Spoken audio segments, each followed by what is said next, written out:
Hai, para pemburu misteri. Apa jadinya jika teman terbaikmu, seorang pendaki berpengalaman, lenyap di gunung tanpa jejak seolah-olah bumi menelannya? Itulah yang terjadi pada Syafiq di Gunung Slamet. Semuanya normal sampai dia berjalan hanya 10 meter di depan aku untuk mengambil air di sungai kecil.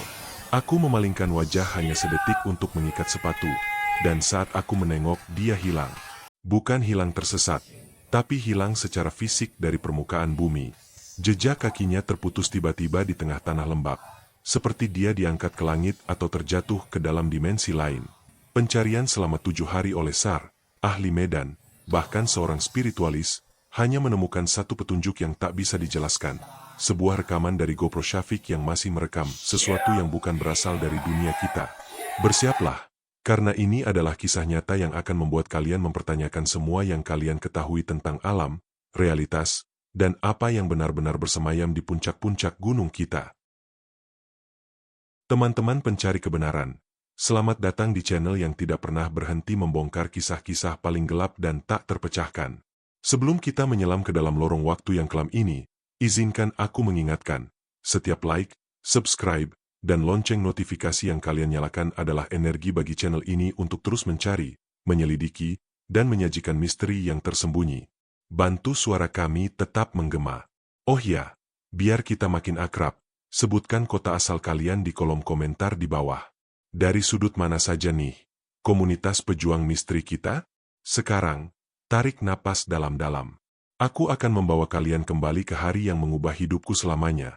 Hari di mana Gunung Slamet memutuskan untuk tidak melepaskan sahabatku. Namaku Bayu, dan ini tentang sahabatku, Syafiq. Kami bukan pendaki amatir. Gunung Slamet adalah target kami yang ketujuh bersama. Sebuah gunung yang dikenal bukan hanya karena medannya, tapi karena rasanya. Pendaki senior bilang, Slamet itu gunung yang hidup. Dia punya mood, punya kehendak sendiri. Syafiq, yang sangat spiritual, mendaki dengan niat ziarah, mencari kedamaian. Aku mendaki untuk menaklukkan. Hari H dimulai cerah. Kami start dari base camp Baturaden subuh-subuh. Suasana ceria. Syafiq bahkan bercanda. Bayu, kalau nanti aku duluan sampai puncak, traktiran 1 bulannya. Aku hanya tertawa. Semua normal. Jalur menuju pos 3 lancar. Kami melewati hutan yang sunyi, tapi sunyi yang wajar. Hanya suara burung dan gemerisik daun. Perubahan mulai terasa setelah pos 4, mendekati daerah yang disebut Tanjakan Setan. Udara bukan lagi dingin, tapi menempel, lembab dan berat. Kabut tipis bukan melayang, tapi seolah menjalar dari celah-celah bebatuan. Suasana hening yang sebelumnya damai, berubah menjadi hening yang waspada. Aku menganggapnya sebagai kelelahan. Tapi Syafiq mulai sering diam. Matanya memandang jauh ke arah puncak yang tak terlihat, seperti sedang mendengarkan sesuatu. Kamu dengar ga, Bey? Tanyanya tiba-tiba. Dengar apa? Suara, seperti orang berbisik. Tapi bukan dari sekitar kita. Seperti dari dalam tanah. Atau dari dalam kepala. Aku menghela napas. Itu angin. Kick. Atau suara darah di telingamu sendiri.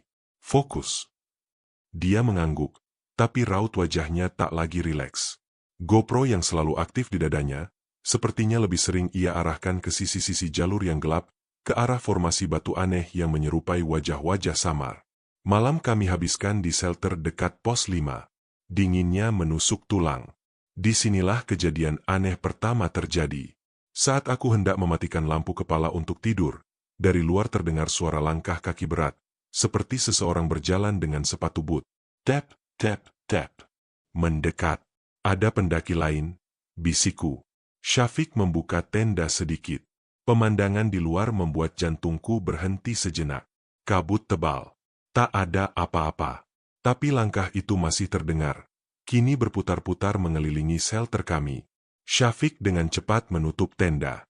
Wajahnya pucat di bawah cahaya lampu emergency. Jangan keluar, katanya singkat. Suaranya bergetar. Itu bukan pendaki. Langkah itu berhenti tepat di depan tenda kami. Lalu, ada suara napas berat, berdesis, di balik kain tenda. Kami diam membeku. Aku menggenggam pisau lipatku. Selama mungkin 5 menit yang terasa seperti 5 jam, tidak ada yang terjadi. Lalu, langkah itu perlahan menjauh, menghilang ke arah hutan. Kami tidak tidur semalaman. Syafiq terus berdoa pelan. Aku mencoba meyakinkan diri itu hanya hewan, tapi hati kecilku tahu, tak ada hewan yang berjalan dengan pola sedemikian teratur dan sengaja. Fajar menyingsing dengan kabut yang masih pekat. Keputusan harus diambil, turun atau lanjut. Kebanggaan dan obsesi pada puncak mengalahkan naluri. Kita sudah dekat, Bey. Jangan menyerah, kata Syafiq, tapi matanya tak menatapku. Matanya menatap puncak, dengan ekspresi bukan lagi keinginan, melainkan sebuah kepatuhan yang mengganggu. Itu adalah awal dari akhir. Saat itu, aku belum tahu, Gunung Slamet sudah memilih korbannya. Dan korban itu bukan aku. Perjalanan hari kedua adalah perjalanan memasuki dunia yang berbeda. Kabut tak kunjung hilang, malah semakin tebal, membatasi pandangan hanya 5 hingga 10 meter di depan. Suhu turun drastis. Pepohonan mulai terlihat kurus, terdistorsi, seperti menjauh dari jalur pendakian. Suasana hening itu kini menjadi tekanan di telinga. Aku merasa seperti sedang berjalan di dalam ruang kedap suara yang besar. Syafiq berubah total. Dia yang biasanya cerewet, kini hampir membisu. Dia sering berhenti, memandang ke arah tertentu dengan tatapan kosong, lalu tersenyum kecil, seolah melihat sesuatu yang indah yang tak bisa aku lihat. Dia ada di sana, Bey, memanggil kita, bisiknya sekali. Aku marah. Siapa? Jangan bercanda begini, Ki. Kita butuh fokus. Sampailah kami di sebuah daerah berbatu datar. Tak jauh dari sumber air kecil yang mengalir deras. Waktu menunjukkan pukul 11 siang, tapi cahaya yang menembus kabut seperti cahaya senja. Aku haus. Air di botolku habis. Kataku, aku isi di sungai itu. Kamu tunggu di sini. Jangan. Syafiq tiba-tiba memegang lenganku. Genggamannya kuat, dingin. Jangan pergi. Kita bersama. Aku cuma 10 meter. Kik, lihat. Itu sumber airnya. Aku bahkan masih bisa lihat kamu dari sana. Tenang saja, bujukku, melepaskan genggamannya. Aku berjalan ke sungai kecil itu. Airnya jernih sekali, tapi sangat dingin. Aku membungkuk, membuka botol. Saat itulah, tali sepatuku yang sudah longgar terlepas. Sial, pikirku. Aku membungkuk lagi untuk mengikatnya. Pikirananku hanya pada tali sepatu yang merepotkan itu. Konsentrasiku terpecah hanya untuk 3-4 detik. Saat aku mengangkat kepala, selesai mengikat sepatu, dan menengok ke arah tempat Syafiq berdiri tadi. Dia hilang. Tempatnya kosong. Hanya batu-batu besar dan kabut. Syafiq, teriakku. Suaraku diserap kabut. Tak ada gema. Aku berdiri, jantung berdebar kencang. Dia pasti sembunyi. Bercanda. Syafiq, ini bukan saatnya bercanda. Keluar. Teriakan lagi. Sunyi. Aku berlari ke tempat dia berdiri tadi. Tidak ada. Aku memutar 360 derajat. Mataku menyisir setiap batu, setiap semak. Tidak. Dia lenyap. Lalu, mataku tertuju ke tanah. Tanah di daerah itu lembab. Jejak sepatu kami berdua jelas tercetak. Aku bisa melihat jejak kakiku menuju sungai. Dan aku bisa melihat jejak sepatu Syafiq yang terakhir berhenti begitu saja. Jejaknya tidak berlanjut kemana-mana. Tidak ke kiri, tidak ke kanan, tidak ke depan atau belakang. Dia berdiri di satu titik, dan lalu tidak ada jejak lagi. Seperti dia menguap, atau diangkat lurus ke atas dari posisinya. Dingin yang bukan berasal dari udara mulai menjalar dari tulang belakangku. Aku memanggil-manggil namanya sampai suaraku serak. Aku menyisir area itu dengan radius 50 meter. Tidak ada. Tidak ada sobekan jaket. Tidak ada tanda perjuangan. Tidak ada apa-apa. Hanya keheningan Gunung Slamet yang tiba-tiba terasa sangat puas. Aku panik. Segera aku turun, berlari hampir jatuh berkali-kali, menuju pos terdekat untuk minta sinyal dan telepon darurat. Pikirananku kacau. Bagaimana menjelaskan ini? Teman saya hilang karena jejaknya berhenti di tengah tanah? Mereka akan mengira aku gila. Atau, lebih buruk, akan menuduh aku melakukan sesuatu padanya. Hari itu, mulai operasi pencarian. Dan inilah awal dari misteri yang semakin dalam, karena apa yang ditemukan SAR sama sekali tidak masuk akal. Mereka menemukan tas carrier Syafiq, tergantung rapi di sebuah dahan pohon cemara tinggi, seolah diletakkan dengan sengaja. Isinya lengkap, makanan, perlengkapan, bahkan ponselnya. Tapi tidak ada Syafiq. Dan mereka juga menemukan sesuatu yang lain, GoPro yang masih merekam, tersimpan rapi di sebuah celah batu, seolah menunggu untuk ditemukan. Saat itulah semua orang mulai menyadari, ini bukan kasus pendaki tersesat biasa. Ini sesuatu yang lain. Dan rekaman di dalam kamera kecil itu adalah kuncinya. Kunci yang justru membuka lebih banyak pintu pertanyaan daripada jawaban. Tim SAR, terdiri dari polisi hutan, relawan berpengalaman, dan seorang psikolog dari kampus kami, berkumpul di base camp. Suasana tebal dengan kecemasan dan ketidakpercayaan. Tas carrier Syafiq telah diperiksa, tidak ada yang hilang, bahkan dompet berisi uang dan KTP masih ada. Seperti dia dengan sengaja meninggalkan semua barangnya sebelum menghilang. Kepala tim SAR, Pak Joko, memanggilku ke tenda komando. Di mejanya, tergeletak GoPro Syafiq yang kecil itu. Kami sudah melihat rekamannya. Nak, ujarnya, wajahnya serius berlebihan. Ada hal-hal yang tidak bisa kami jelaskan. Dan ada bagian yang menurut kami harus kamu lihat sendiri. Jantungku berdegup kencang. Mereka menghubungkan kamera ke sebuah laptop. Rekaman dimulai dari pagi hari kami berangkat. Awalnya normal, canda tawa, pemandangan indah, Syafiq yang bercerita tentang mimpi anehnya semalam. Lalu, rekaman saat malam di shelter, suara langkah kaki itu. Tapi yang tertangkap kamera hanyalah kabut dan kegelapan. Suaranya jelas, tapi tak ada wujud. Perlahan, fokus rekaman bergeser.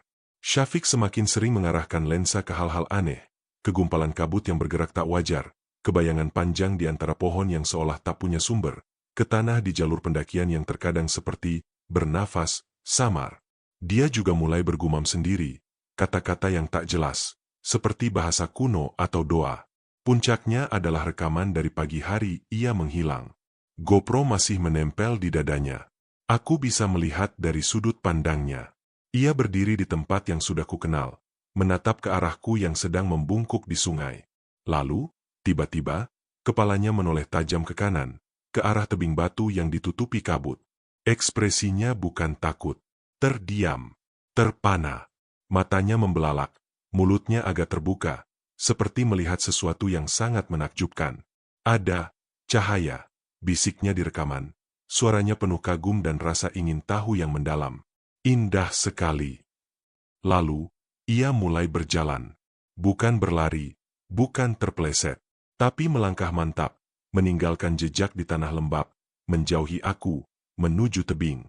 Aku di rekaman masih sibuk dengan sepatuku. Syafiq mendekati sebuah formasi batu besar yang tampak biasa saja.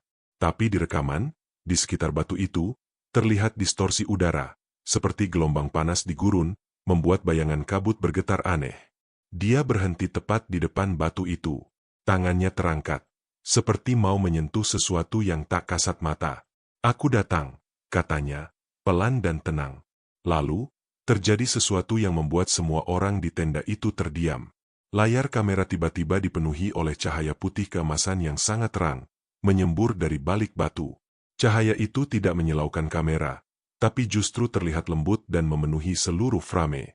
Suara desisan statis yang kuat memenuhi audio. Selama kurang lebih 15 detik, hanya cahaya dan suara statis itu.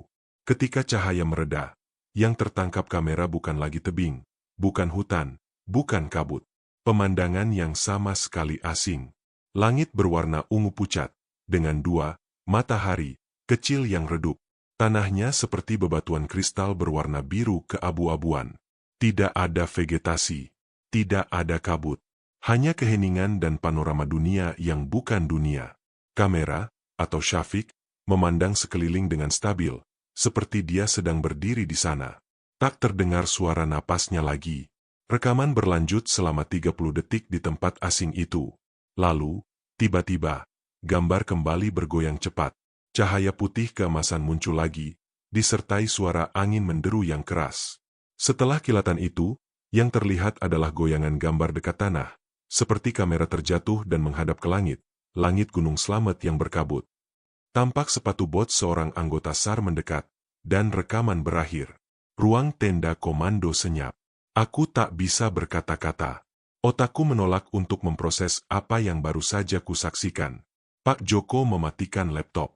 Rekaman setelah cahaya pertama, itu mungkin editan atau halusinasi kamera karena kondisi ekstrim, katanya, tapi suaranya tak meyakinkan. Tapi, bagaimana kamera bisa berpindah dari tempat Syafiq berdiri ke celah batu sejauh 200 meter itu, dalam keadaan masih merekam, itu yang tidak kami mengerti. Apa yang dilihat Syafiq? Cahaya apa itu? Tanyaku, suaraku parau. Psikolog dari kampus, Ibu Nila, menjawab pelan. Bisa jadi fenomena optik di gunung, atau kondisi psikotis akut karena hipoksia. Dia mungkin mengalami halusinasi yang sangat nyata, lalu berjalan masuk ke area berbahaya dan terjatuh. Tapi aku tahu, mereka juga tahu, penjelasan itu terlalu rapuh. Jejak kaki yang terputus, tas yang tergantung rapi, dan rekaman itu. Ada satu kesimpulan tak terucap yang menggantung di udara. Gunung Slamet mengambilnya. Dan mungkin, membawanya ke suatu tempat. Hari itu, pencarian difokuskan di sekitar tebing batu dalam rekaman. Hasilnya nihil. Tidak ada lubang, tidak ada celah dalam, tidak ada tebing curam. Hanya batu solid dan tanah keras. Seolah-olah batu itu hanya sebuah pintu yang terbuka sesaat untuk satu orang tertentu, lalu menutup selamanya. Malamnya, aku dikunjungi oleh seorang lelaki tua dari desa terdekat, Mbah Kromo. Dia bukan bagian dari SAR, tapi diizinkan masuk. Matanya tua tetapi tajam. Nak, bisiknya setelah kami menyendiri. Gunung Slamet bukan cuma tumpukan tanah dan batu. Dia penunggu. Dan penunggunya, kadang butuh teman, kadang butuh penerus. Apa maksudnya, Mbah?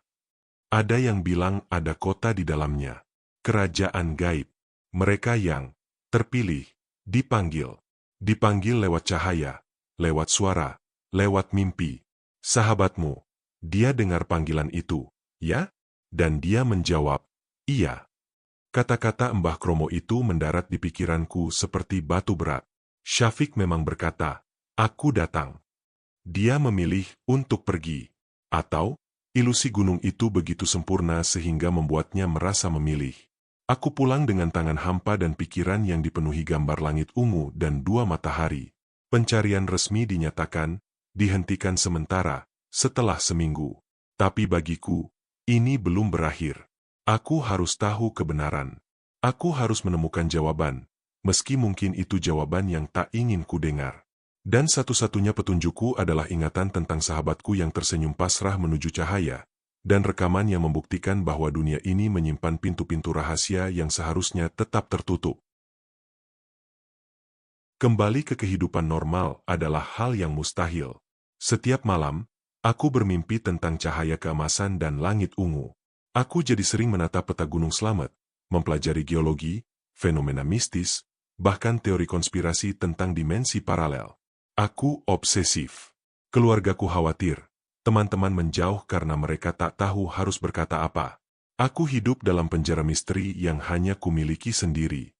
2 bulan setelah kejadian, sesuatu aneh mulai terjadi. Aku mendapat telepon tanpa nomor.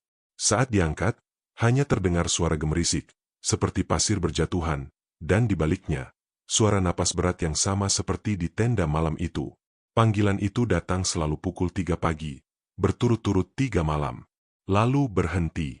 Kemudian, di media sosialku, muncul akun-akun anonim yang mengirimi pesan. Isinya bukan ancaman, tapi seperti petunjuk. Gambar-gambar simbol-simbol aneh yang mirip dengan ukiran di bebatuan Gunung Slamet. Potongan koordinat yang mengarah ke area tertentu di gunung yang bukan jalur pendakian. Dan satu video pendek yang mengerikan. Rekaman gelap dengan suara seseorang sedang menarik napas terengah-engah. Lalu suara Syafiq yang samar-samar. Bayu, di sini, gelap, tapi aku lihat cahaya lain. Suaranya. Itu benar-benar suaranya. Tapi terdengar sangat jauh. Seperti dari dalam terowongan atau dari balik dinding tebal. Hatiku bergejolak. Apakah ini mainan orang iseng yang kejam? Atau sebuah komunikasi? Aku menghubungi Ibu Nila, psikolog kampus. Itu bisa jadi cara otakmu mengatasi trauma, Bayu. Membuat koneksi-koneksi acak dan halusinasi auditori, katanya. Tapi ketika kuperlihatkan screenshot koordinat dan simbol-simbol itu, wajahnya berubah pucat. Ini mirip dengan laporan seorang pendaki lain yang selamat tahun lalu. Dia juga bicara tentang simbol dan panggilan. Tapi dia didiagnosa gangguan stres pasca trauma. Aku merasa semakin tenggelam. Satu-satunya orang yang tidak menganggapku gila adalah Mbah Kromo. Aku mencarinya lagi di desanya. Dia mencoba berkomunikasi, kata Mbah Kromo dengan pasti setelah melihat pesan-pesan itu. Tapi jalurnya salah. Dia menggunakan jalur mereka. Itu berbahaya. Kamu bisa ketarik masuk. Bagaimana cara menghentikannya? Atau, bagaimana cara membalasnya? Tanyaku nekat. Mbah Kromo menggeleng. Jangan coba-coba balas. Tapi, kalau kamu ingin tahu lebih, kamu harus tanya pada penjaga gerbang. Penjaga gerbang. Di lereng selatan, ada goa kecil. Bukan untuk wisata. Orang sana sebut Goa Paweling. Menurut cerita turun-temurun, itu pintu lain untuk masuk ke dalam dunia gunung. Ada yang menjaga di sana. Tapi hati-hati, nak. Masuk ke sana tanpa izin, bisa-bisa kamu menyusul sahabatmu. Naluri sebagai sahabat dan rasa bersalah yang menyiksa, seandainya aku tidak membungkuk mengikat sepatu, mendorongku melebihi rasa takut. Aku harus pergi ke Goa Paweling. Aku memberitahu seorang teman dekat tentang rencanaku, berpesan jika aku hilang lebih dari 2 hari, laporkan ke pihak berwajib dan beritahu Mbah Kromo. Perjalanan ke lereng selatan Slamet jauh lebih terjal dan sepi. Tidak ada jalur resmi. Aku menyusuri peta koordinat dari pesan anonim itu, dan ternyata mengarah ke dekat goa. Apakah ini jebakan? Atau benar-benar petunjuk? Goa Paweling muncul, mulutnya rendah, tersembunyi di balik akar-akar besar dan semak belukar. Suasana di depannya sungguh berbeda, sunyi yang menekan, dan hawa dingin yang keluar dari dalam goa terasa tua. Aku menyalakan lampu kepala dan merangkak masuk.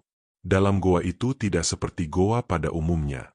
Dindingnya sangat halus, seperti dipoles, dengan garis-garis vertikal yang alami. Ada lorong yang menurun tajam. Aku berjalan hati-hati.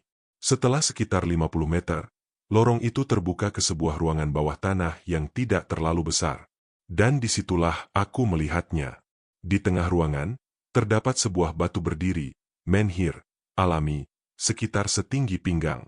Di sekelilingnya, di lantai goa, terukir simbol-simbol persis seperti yang dikirim padaku secara online. Tapi yang membuat nafasku tercekat adalah apa yang ada di depan menhir itu. Sebuah botol air mineral kosong merek yang sama dengan yang biasa dibawa Syafiq, dan sebuah note kecil terbungkus plastik. Dengan tangan gemetar, aku mengambil note itu.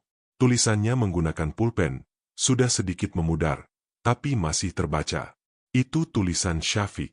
B. Jika kamu baca ini, berarti kamu sudah dapat petunjuknya. Aku tidak bisa kembali. Tapi aku di sini tidak sendiri. Mereka bukan jahat. Mereka hanya berbeda. Pintu itu tidak permanen. Ia terbuka dengan siklus. Hitung simbol di dinding. Itu kuncinya. Jangan cari aku. Tapi tolong, jaga adikku. Syafiq. Air mataku mengalir tanpa kusadari. Dia masih hidup. Atau, setidaknya saat menulis ini, dia masih hidup dan waras. Mereka. Pintu dengan siklus. Aku melihat ke dinding. Ada banyak simbol, tapi satu pola berulang dengan titik-titik di sekelilingnya. Seperti penanda waktu, kalender. Aku mengambil foto semua simbol dan note itu. Saat aku memasukkannya ke dalam tas, lampu kepalaku tiba-tiba mati. Total gelap. Aku panik, membetulkan lampu. Tapi sebelum aku bisa menyalakannya, dari kedalaman goa yang lebih dalam, terdengar suara, sebuah deru angin yang pelan, dan di dalam deru itu, ada banyak sekali bisikan. Ratusan suara berbicara dalam bahasa yang tak dikenal, berpadu jadi satu gumaman yang dahsyat dan menggetarkan udara. Lalu, sebuah suara yang sangat jelas dan dekat, seperti di samping telingaku, berbisik dalam bahasa Indonesia yang sempurna. Dia telah dipilih. Pergilah. Jangan kotori tempat ini dengan keraguanmu. Aku tidak perlu disuruh 2 kali. Aku berlari keluar dari goa dengan panik, tersandung, lutut terluka, tapi tak peduli. Cahaya matahari di luar terasa seperti anugerah terbesar. Aku membawa pulang note dan botol itu. Botol itu dites sidik jari. Hasilnya, hanya sidik jari Syafiq dan milikku. Note itu diperiksa ahli tulisan tangan, 99% cocok dengan sampel tulisan Syafiq. Ini bukan rekayasa. Polisi membuka kembali penyelidikan, tapi lagi-lagi mentok. Bagaimana menjelaskan note yang muncul di goa terpencil itu? Siapa yang meletakkannya? Apakah Syafiq sendiri yang keluar dari pintu dan meninggalkannya? Atau mereka yang mengantarkannya? Misteri semakin dalam. Tapi setidaknya, aku dapat pesan langsung darinya. Jangan cari aku. Apakah itu peringatan untuk keselamatanku? Atau untuk keselamatan dunia ini, agar pintu antar dimensi itu tidak terusik? Aku tidak tahu. Tapi satu hal yang pasti, petualanganku belum selesai.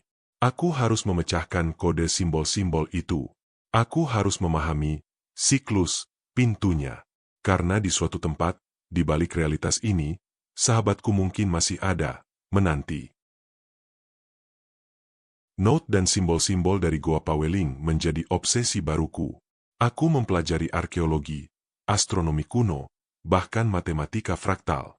Aku bergabung dengan forum-forum online orang-orang yang pernah mengalami hal aneh di gunung-gunung, khususnya Slamet. Ternyata, kami tidak sendirian. Ada puluhan laporan sepanjang dekade, cahaya aneh, suara bisikan, hingga orang hilang secara tiba-tiba. Tapi tak ada yang sekonkret kasus Syafiq dengan bukti rekaman dan note. Aku bekerja sama dengan seorang mahasiswa astronomi yang juga pendaki, Dito. Kami menganalisis simbol-simbol titik di dinding goa. Polanya mirip dengan gugusan bintang tertentu atau posisi bulan. Setelah berminggu-minggu memodelkan, Dito menemukan pola yang mengejutkan. Simbol-simbol itu merepresentasikan siklus konjungsi bulan purnama dengan puncak tertentu Gunung Slamet dalam siklus 19 tahunan. Ini mirip dengan siklus metonik dalam kalender kuno. Ini gila, Bey, kata Dito, matanya bersinar. Kalau pola ini benar, ada titik waktu tertentu di mana energi gravitasi, atau apapun itu, sejajar dengan formasi geologi tertentu di Slamet, yang mungkin melemahkan batas antara kita dengan apa yang ada di sana. Kapan siklus berikutnya? Tanyaku, jantung berdebar. Dito menghitung lagi. Wajahnya berubah. Menurut perhitungan ini, 28 hari lagi, tepat di bulan purnama depan. Waktu itu singkat. Sebuah keputusan besar harus diambil. Apakah aku akan pergi ke sana lagi, mencoba, menunggu, pintu itu terbuka? Melanggar pesan Syafiq untuk tidak mencarinya? Atau membiarkan saja, menerima bahwa dia telah pergi ke dunia lain? Rasa ingin tahu dan hutang budi sebagai sahabat. Rasa bersalah karena membiarkannya pergi. Akhirnya menang. Aku memutuskan untuk pergi, tapi tidak sendiri. Aku membentuk tim kecil yang terdiri dari diriku, Dito, si astronom, dan Rara, seorang videografer berani yang ingin mendokumentasikan fenomena anomali. Kami akan pergi bukan sebagai pendaki sembarangan, tapi sebagai ekspedisi investigasi kecil. Kami membawa peralatan pencatat data, EMF meter, perekam suara sensitif, kamera full spektrum, dan tentu saja, GoPro. Kami berangkat 3 hari sebelum bulan purnama. Target kami bukan tebing tempat Syafiq hilang, tapi area di sekitar Puncak Geni, nama lain dari Puncak Slamet, yang berdasarkan perhitungan Dito menjadi epicentrum dari siklus ini. Medannya lebih brutal, tapi tekad kami membara. Malam pertama di kaki gunung, hal aneh langsung terjadi. Alat EMF meter kami sering mendeteksi lonjakan medan elektromagnetik kuat tanpa sumber yang jelas.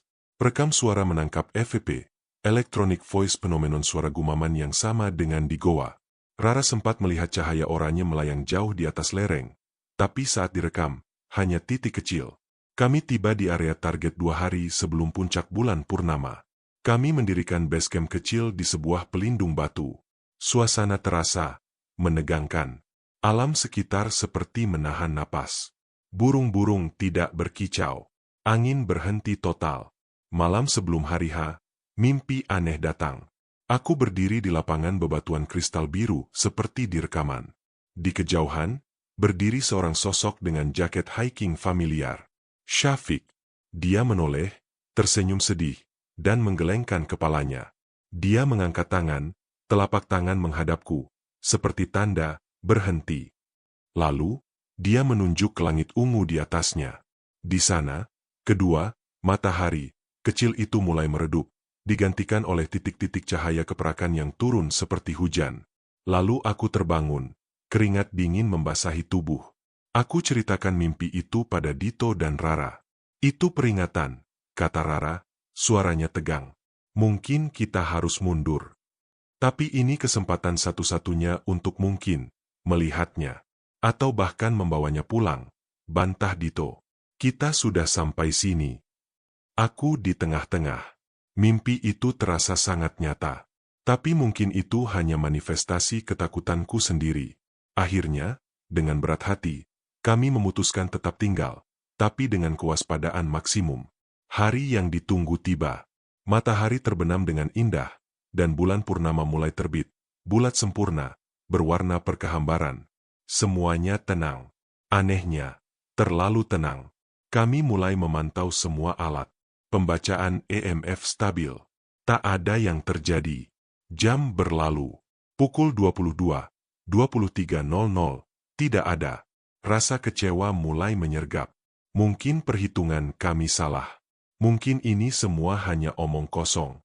Tepat pukul 00:17, saat bulan tepat berada di puncak langit, Dito berteriak pelan, "Lihat!"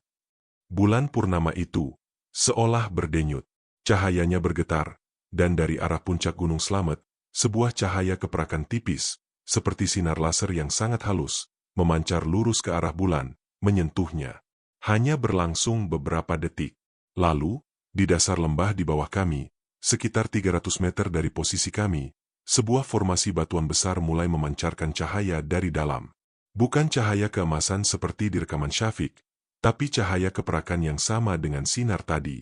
Batu itu menjadi semi-transparan, dan di baliknya, terlihat pemandangan samar-samar, sebuah lanskap dengan cahaya remang-remang, dan sosok-sosok manusia tinggi, ramping, berdiri berjajar. Rara merekam dengan gemetar. Dito membeku, tak percaya dengan matanya sendiri. Salah satu sosok itu menoleh ke arah kami. Wajahnya tidak jelas, tapi sepasang matanya memancarkan titik cahaya keperakan. Lalu, sebuah suara langsung terdengar di kepala kami bertiga, bukan melalui telinga. "Kalian mengganggu siklus. Ini bukan tempatmu. Pulang." Suara itu tidak bernada marah, tapi sangat berwibawa dan final. Seolah perintah dari alam semesta sendiri. "Kami cari teman kami." "Syafiq!" teriakku ke arah cahaya. Suaraku pecah. Ada jeda. Lalu, dari antara barisan sosok-sosok itu, seorang sosok dengan jaket hiking muncul dan melangkah maju. Itu dia. Wajah Syafiq, tapi lebih tenang, hampir tanpa ekspresi. Dia melihat ke arahku. Bibirnya bergerak, dan suaranya langsung masuk ke kepalaku. "B, aku baik-baik saja. Aku sudah memilih.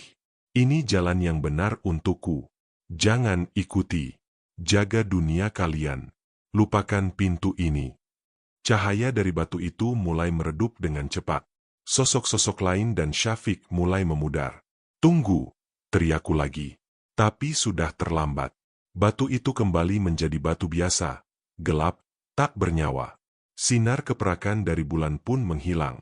Suasana normal kembali, hanya diterangi bulan purnama biasa. Kami bertiga terduduk lemas, tidak bisa berkata-kata. Kami baru saja menyaksikan sesuatu yang mustahil. Dan kami mendapat jawaban langsung dari sumbernya. Syafiq hidup. Dia baik-baik saja. Dan dia meminta kami untuk melupakan. Ekspedisi kami berakhir di sana. Kami turun dengan pikiran yang hancur dan tercerahkan sekaligus. Kami memiliki rekaman, tapi gambar sosok-sosok dan Syafiq hanya berupa siluet kabur di balik cahaya. Bukti yang tidak cukup untuk dunia, tapi lebih dari cukup untuk kami. Aku kini dihadapkan pada kebenaran paling pahit dan paling membebaskan. Terkadang, menemukan berarti harus merelakan. Syafiq telah menemukan tempatnya, di sebuah realitas yang sama sekali asing bagiku. Dan tugasku adalah kembali ke realitasku, dengan sebuah rahasia yang terlalu besar untuk dibagi. Kembali dari ekspedisi itu, hidupku tidak serta-merta menjadi normal. Ada luka yang sembuh, tapi bekasnya akan selamanya ada. Aku, Dito, dan Rara bersumpah untuk merahasiakan detail sebenarnya dari apa yang kami saksikan malam itu. Rekaman yang terlalu jelas kami simpan untuk kami sendiri. Untuk publik, kami hanya bilang bahwa kami melakukan observasi bulan purnama dan tidak menemukan apa-apa yang istimewa. Banyak yang kecewa, menganggap kami pembohong atau pencari sensasi yang gagal. Tapi di balik layar, hidupku berubah total. Rasa bersalah yang menggerogoti selama berbulan-bulan perlahan menguap, digantikan oleh sebuah kedamaian yang aneh. Aku telah mendapat penutupan langsung dari sumbernya. Syafiq baik-baik saja. Itu adalah kata-kata ajaib yang menyembuhkan. Aku mulai menepati janjinya. Aku sering mengunjungi adiknya, Salwa, yang kini duduk di bangku SMA. Aku bercerita tentang kakaknya yang pemberani, tentang petualangan-petualangan kami, versi yang disensor, tentang bagaimana Syafiq adalah orang yang selalu ingin tahu dan siap menerima hal-hal baru. Aku tidak berbohong. Aku hanya tidak menyebutkan bagian di mana kakaknya sekarang tinggal di dunia dengan dua matahari. Ibuku khawatir melihat perubahan drastisku, dari depresi dan obsesif menjadi tenang, bahkan terkadang melankolis. Kamu sudah bisa menerima kepergian Syafiq, nak? Tanyanya suatu sore. Aku tersenyum kecil. Iya, Bu. Aku sudah berbicara dengannya. Dan dia bahagia dimanapun dia sekarang. Ibuku mungkin mengira itu metafora, tapi bagiku itu harfiah. Aku juga memenuhi permintaan terakhir, penjaga, di goa, untuk tidak mengotori tempat itu dengan keraguanku. Aku berhenti menyelidiki. Aku menghapus semua file penelitian aneh di komputerku. Aku fokus pada kuliah dan merawat persahabatan yang masih ada. Tapi satu hal tidak bisa kulupakan, kewaspadaan. Aku mulai secara diam-diam memantau forum-forum dan laporan tentang keanehan di Slamet. Jika ada orang yang menunjukkan ketertarikan berlebihan seperti dulu, atau berencana melakukan ekspedisi, membuka pintu, berdasarkan teori konspirasi, aku akan mencoba mengirim pesan anonim, menceritakan pengalamanku sebagai peringatan. Kadang dipercaya, sering diabaikan. Tapi setidaknya, aku sudah berusaha. 2 tahun berlalu. Aku sudah lulus, bekerja, hidup berjalan. Tapi setiap bulan purnama, khususnya yang bertepatan dengan musim kemarau, mataku selalu tertuju ke arah Gunung Slamet yang megah di kejauhan. Aku tidak lagi melihatnya sebagai gunung biasa. Aku melihatnya sebagai tetangga. Sebuah kerajaan yang memiliki rahasia, hukum, dan penghuni sendiri, yang kebetulan berbagi ruang fisik dengan dunia kita. Suatu malam, saat aku sedang duduk di teras, Salwa menelepon. Suaranya terdengar aneh. Kak Bayu, aku mimpi aneh, katanya. Aku mimpi bertemu Kak Syafiq. Dia pakai baju yang aneh, bukan jaket gunung. Dia bilang, Salwa, bilang ke Bayu, terima kasih. Dan, mereka akan menjaganya. Jangan takut pada kabut yang akan datang. Itu artinya apa, Kak? Dingin merayap di tulang belakangku. Kabut yang akan datang?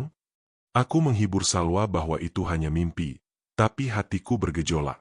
Pesan itu terdengar seperti peringatan sekaligus janji. Siapa mereka? Dan kabut apa? Beberapa minggu kemudian, berita besar. Akan ada rencana eksplorasi tambang skala besar di salah satu lereng Slamet. Protes dari warga dan aktivis lingkungan bergema. Aku teringat pesan Salwa. Mereka akan menjaganya. Apakah mereka adalah penghuni dunia lain itu? Apakah mereka akan aktif menjaga gunung yang juga adalah rumah mereka dari kerusakan? Aku tidak tahu. Mungkin aku tidak akan pernah tahu sepenuhnya. Misteri Syafiq telah berubah dari pencarian putus asa menjadi sebuah pemahaman. Aku memahami bahwa alam semesta ini jauh lebih luas, lebih aneh, dan lebih ajaib daripada yang diajarkan di sekolah. Aku memahami bahwa kehilangan tidak selalu berarti akhir, kadang hanya berarti perpindahan ke sebuah alam lain yang tidak bisa kita pahami. Dan yang paling penting, aku memahami bahwa batas antara keberanian dan kebodohan adalah rasa hormat. Kami tidak menghormati gunung, dan gunung itu menunjukkan kekuatannya. Kini, aku duduk di sini, menceritakan semua ini pada kalian. Bukan untuk menjadi viral, bukan untuk menakut-nakuti, tapi sebagai sebuah peringatan sekaligus pelipur. Untuk kalian yang pernah kehilangan seseorang secara misterius, mungkin ada penghiburan dalam ketidaktahuan ini. Untuk kalian para petualang, ingatlah, hormati setiap langkah, dengarkan naluri, dan ketahuilah bahwa ada hal-hal yang lebih baik dibiarkan sebagai misteri. Gunung Slamet masih berdiri gagah. Dan di suatu tempat di dalam atau di seberangnya, sahabatku mungkin sedang memandang langit ungu dengan dua matahari, mengingat dunia yang ditinggalkannya. Dan di sini, aku memandang bulan purnama yang sama yang pernah menjadi jembatan bagi kami, dengan rasa syukur telah diizinkan menyentuh tepian sebuah rahasia kosmik, dan cukup bijak untuk tidak mencoba menerobos masuk. Teman-teman, itulah kisah lengkapku tentang misteri Syafiq. Sebuah perjalanan dari kepanikan, obsesi, hingga pada akhirnya, penerimaan. Ini bukan cerita tentang hantu atau monster, tapi tentang batas realitas dan kehendak bebas seseorang yang memilih jalan yang tidak kita mengerti. Pesan moral yang bisa kita ambil. Hormati alam dengan segala kerahasiaannya. Alam bukan hanya pemandangan indah, ia adalah entitas hidup dengan hukum dan misterinya sendiri. Mendaki gunung bukan sekadar menaklukkan, tapi juga menjalin hubungan dengan kekuatan yang lebih besar. Menerima tidak selalu mengetahui adalah sebuah kebijaksanaan. Di era informasi ini, kita ingin jawaban untuk segalanya. Terkadang, kebijaksanaan terbesar justru terletak pada kemampuan untuk hidup dengan misteri, tanpa perlu membongkarnya sampai habis, karena beberapa kebenaran bisa mengubah segalanya. Kehilangan bukan akhir cerita. Meski berat, kehilangan bisa menjadi pintu menuju pemahaman yang lebih dalam tentang hidup, tentang ikatan, dan tentang makna, keberadaan, itu sendiri. Penutupan bisa datang dalam bentuk yang paling tak terduga. Jangan abaikan naluri. Tubuh dan pikiran kita punya sistem peringatan yang canggih. Jika sesuatu terasa salah, mundurlah. Itu bukan ketakutan, itu kecerdasan bertahan hidup. Terima kasih telah menyaksikan dan mendengarkan. Semoga kisah ini tidak membuat kalian takut pada gunung, tapi membuat kalian lebih bijak setiap kali melangkah ke dalam pelukan alam. Bagi kalian yang sedang berduka karena kehilangan, semoga ada kedamaian. Bagi kalian para petualang, semoga selalu selamat dan rendah hati. Alam bukanlah musuh untuk ditaklukkan, melainkan guru untuk dihormati. Jika kalian terkesan dengan kisah nyata yang penuh misteri ini, bantu channel ini untuk terus berkembang dengan cara like video ini jika kalian terhanyut dalam ceritanya. Subscribe dan nyalakan lonceng notifikasi agar tidak ketinggalan kisah-kisah misteri lainnya dari penjuru Indonesia. Bagikan ke teman-teman kalian yang suka dengan misteri dan petualangan. Tulis kota asal kalian di kolom komentar di bawah. Dari mana saja kalian menyaksikan pencarian kebenaran ini? Ayo ramaikan. Sampai jumpa di petualangan pencarian kebenaran berikutnya. Jagalah dirimu, dan hormati misteri.